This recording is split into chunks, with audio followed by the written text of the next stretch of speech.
नमस्कार, नमो नमः। श्रीमद् भगवद गीता द्वितीय अध्याय। वार्ता चल रही है कि किस प्रकार अर्जुन के सारथी बने श्री कृष्ण भगवान युद्ध क्षेत्र में उसकी दुविधाग्रस्त स्थिति को देखकर उसके मन में चल रहे विचार आंदोलन को शांत करने का प्रयास करते हैं। भाग 1 से लेकर भाग 11 तक अब तक हमने देखा कि सबसे पहले श्री कृष्ण अर्जुन को आत्मा की अमरता का संदेश देते हैं। इसके पश्चात वह उसे ज्ञान योग समझाते हैं कि किस प्रकार ज्ञानियों के द्वारा इस संसार के ये जो निर्णय है जिसमें तुम फंसे हुए हो, इसका औचित्य क्या है, इसे किस प्रकार दुविधा की स्थिति से दूर किया जा सकता है। और ज्ञान योग का उपदेश देने के बाद वह उसे क्षत्रियोचित धर्म का बोध कराते हैं और अपने कर्तव्य का पालन करने के लिए, युद्ध करने के लिए प्रेरित करते हैं।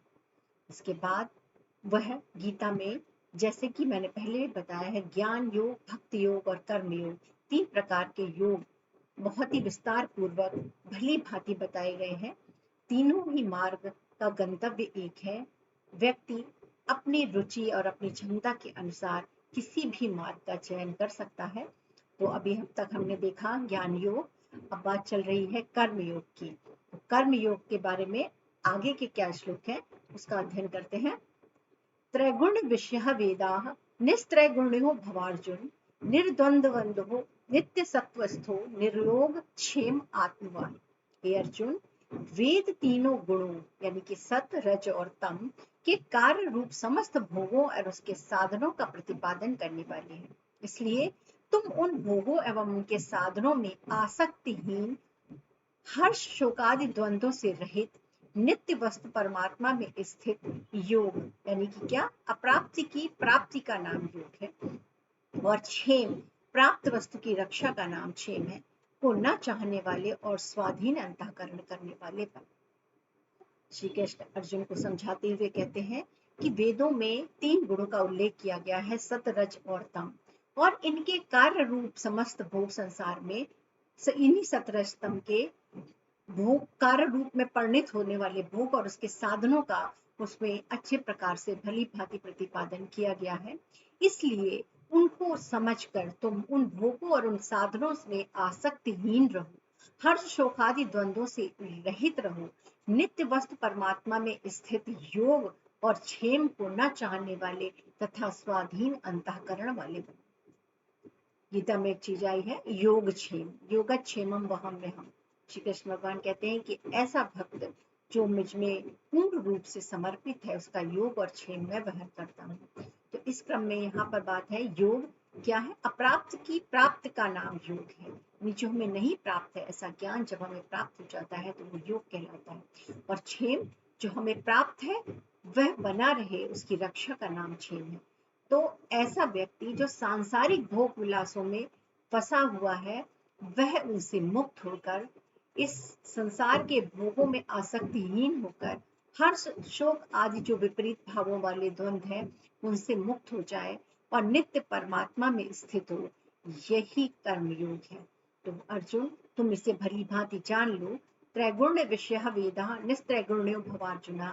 हे अर्जुन, वेद 3 गुणों का और उसके कार्य रूप के समस्त भोगों का, साधनों का प्रतिपादन करने वाले हैं। निर्द्वंद्व नित्य सत्व स्थितो निर्योग क्षेमम आत्मवान। तो हे अर्जुन, तुम बिना द्वंद्व के, जो हर्ष शोक आदि हमारे अंदर में विपरीत भाव चलते रहते हैं, इनके द्वंद्वों से रहित हो जाओ, नित्य सत्व में स्थित हो जाओ और ऐसे योग और क्षेम के प्रति आसक्ति रहित होकर आत्मा में स्वाधीन अंतःकरण वाले। यावानर्थ उपादाने सर्वतः संप्लुतोदके उदके तावह सर्वेषु देवेषु ब्राह्मणस्य विजानतः। जिस प्रकार सब ओर से परिपूर्ण जलाशय से युक्त का प्यास भर जल का ही प्रयोजन होता है, उसी प्रकार ब्राह्मण अर्थात जो मुमुक्ष, मोक्ष का अभिलाषी है, उसको समस्त वेदों में केवल आवश्यक अंश का ही प्रयोजन रह जाता है। कहने का तात्पर्य यह है कि वेदों में हर प्रकार के मानसिक स्तर वाले लोगों के विषय में हर क्रम से बात की गई है। तो कह रहे हैं आपके लिए जो उपयोगी है आपको वो ग्रहण करना है। जिस प्रकार जलाशय में बहुत सारा जल वर्तमान रहता है, लेकिन जो प्यासा व्यक्ति होता है उसे उतना ही जल चाहिए होता है जिससे उसकी प्यास बुझ सके। तो जिस प्रकार सब ओर से भरपूर जलाशय से मनुष्य प्यास भर का ही प्रयोजन होता है, यानी अपने प्यास भर के ही जल को ग्रहण करता है, अतिरिक्त जल जलाशय में जितना भी होता है उससे उसका प्रयोजन नहीं होता। उसी प्रकार जो मोक्ष की इच्छा रखने वाले ज्ञानेक्षु लोग या मुमुक्षु हैं, वह समस्त वेदों में केवल अपने मोक्ष से, अपने ज्ञान से संबंधित अंश को ग्रहण करते हैं। तो तुम भी उन्हें जानो और ग्रहण करो। यावानर्थ उपादाने सर्वतः संप्लुतोदके, जैसा कि संपूर्ण जलाशय में सर्वथा बहुत सारा जल जो है इधर उधर व्याप्त रहता है, किंतु जो पीने वाला व्यक्ति है उसे अपने प्यास भर के उदक यानी जल की ही आवश्यकता होती है। तावान सर्वेश वेदेषु ब्राह्मण से विजानता, ऐसा ही जो ब्राह्मण जन है, ब्राह्मण यहाँ पर ज्ञानेक्षु के लिए आया है, वह व्यक्ति वेदों से अपने प्रयोजन, जो उसको आत्मज्ञान चाहिए होता है, उससे ही उसका प्रयोजन होता है। तो तुम भी उससे जानो। कर्मण्येवाधिकारस्ते मा फलेषु कदाचन मा कर्म फल हेतु भूर्मा ते संगो अस्तु कर्मणि। बहुत ही सुंदर श्लोक, हम सभी कहीं ना कहीं इससे सुपरिचित हैं। हम सब ने अपने जीवन काल में इसको हमेशा विभिन्न प्रसंगों में सुना ही होगा। गीता का कहना चाहिए सर्वाधिक प्रसिद्ध जो श्लोक है वो यही है, कर्मण्येवाधिकारस्ते मा फलेषु कदाचन। कृष्ण कहते हैं कि तुम्हारा अधिकार कर्म करने में ही है, उसके फलों में नहीं। तुम कर्मों के फल का कारण मत बनो और तुम्हारी कर्म ना करने में भी आसक्ति ना हो। अर्थात कहा जाता है कि गीता निष्काम कर्मयोग का संदेश देती है। तो यही है वो निष्काम कर्मयोग, कि आपको कामना से रहित होकर कर्म करना है, आपको अकर्मण्य नहीं रहना है। आप ना कर्म करने में भी आपकी आसक्ति ना हो, यानी कि आप कि अगर जीवन है, शरीर है, तो ऐसा नहीं हो सकता कि आप कोई कर्म ही ना करें, लेकिन कर्म करें और कर्म फल का बंधन आप में ना लिप्त हो।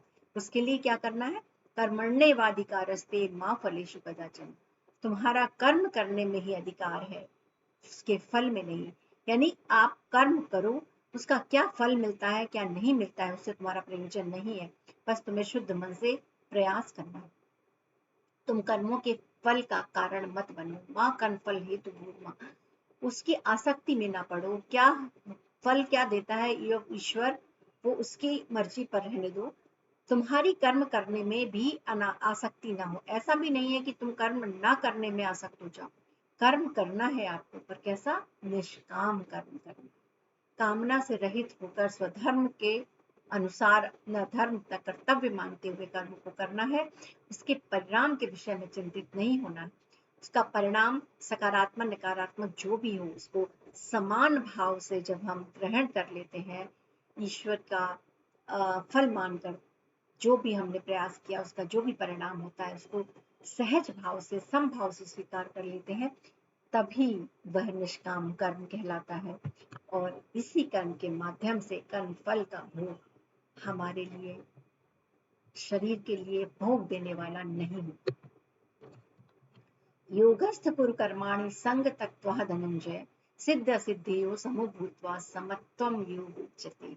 गीता में योग की क्या परिभाषा दी गई है, समत्वम योग उच्यते, यानी समता को ही योग कहते हैं। हे धनंजय, हे अर्जुन, योग में स्थित रहते हुए तुम आसक्ति को त्याग कर सिद्धि और असिद्धि के समान रहकर कर्मों को करो, इस समता को ही योग कहा जाता है। योगस्थ कुरु कर्माणि, योग में स्थित रहते हुए कर्म को करो, किसको, संग त्यक्त्वा धनंजय, अर्जुन, आसक्ति को त्याग कर, फल की इच्छा को त्याग कर, फल के मिलने वाले परिणाम से हर्ष और शोक आदि की अनुभूति को त्याग कर तुम कर्म करने वाले बनो। इसी सिद्धि असिद्धियों समो भूत्वा, और सिद्धि असिद्धि जो भी होती है उसमें समान रहकर जब हम कर्म करते हैं, तो ये समता का भाव, ये समभाव ही योग कहलाता है। योगस्थ कुरु कर्माणि संग त्यक्त्वा धनंजय सिद्ध असिद्धियों समो भूत्वा समत्वम योग उच्यते। याद रखना चाहिए हम लोग को, समत्वम योग उच्यते, समता को ही योग कहा जाता है। तो योग में स्थित रहकर आसक्ति रहित होकर हमें कर्म करना है, सिद्धि और असिद्धि में समान रहकर जब हम कार्य को करते हैं तो ये समता का भाव ही योग कहलाता है। कुछ महत्वपूर्ण प्रश्न हो सकते हैं। हम देखें कि गीता के अनुसार योगक्षेम क्या है। योगक्षेम क्या है?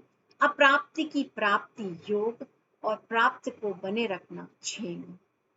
तो योग और क्षेम यह जब हम ईश्वर को समर्पित कर देते हैं तो वह हमारा योगक्षेम ईश्वर स्वयं वहन करते हैं।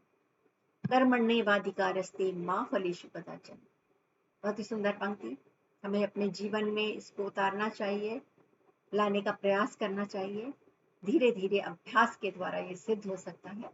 कर्मण्येवाधिकारस्ते, कर्म करने में ही तुम्हारा अधिकार है, फल में नहीं। इसलिए फलासक्ति से रहित होकर कर्म करो। किस प्रकार का कर्म करने से कर्म बंधन नहीं होता? निष्काम कर्म से, कर्म की फल की आसक्ति से रहित होकर जब हम हर सुख और दुख में या मिलने वाले परिणाम में समान भाव रखते हैं तो उससे कर्म बंधन नहीं होता। समत्वम योग उच्यते। तभी जैसा देखा अंतिम मंत्र में, अंतिम श्लोक में, कि समता का भाव भी योग कहलाता है। यानी कि कर्म करने के बाद जो भी उसका परिणाम हमें मिलता है उसमें हम जब समभाव रहते हैं और ईश्वर को अपने कर्म समर्पित कर देते हैं तो यही समत्व योग है। अभी जो हमने भगवत गीता के द्वितीय अध्याय के इन कुछ श्लोकों का अध्ययन किया, इसमें बहुत सुंदर कर्म की व्याख्या की गई है। बहुत ही समत्व योग उच्यते हमें और कर्मण्येवाधिकारस्ते जैसे मूल मंत्र दिए हैं जिसको हमें अपने जीवन में धारण करना चाहिए, जिससे कि बहुत सारी दुविधाओं का, हमारे कष्टों का उससे निवारण हो सकता है। आगे की कड़ी में देखेंगे कि और क्या उपदेश हमें अपने जीवन में गीता के ऐसे हैं जो ग्रहणीय हैं और अवश्य ग्रहण करने चाहिए। तब तक के लिए धन्यवाद।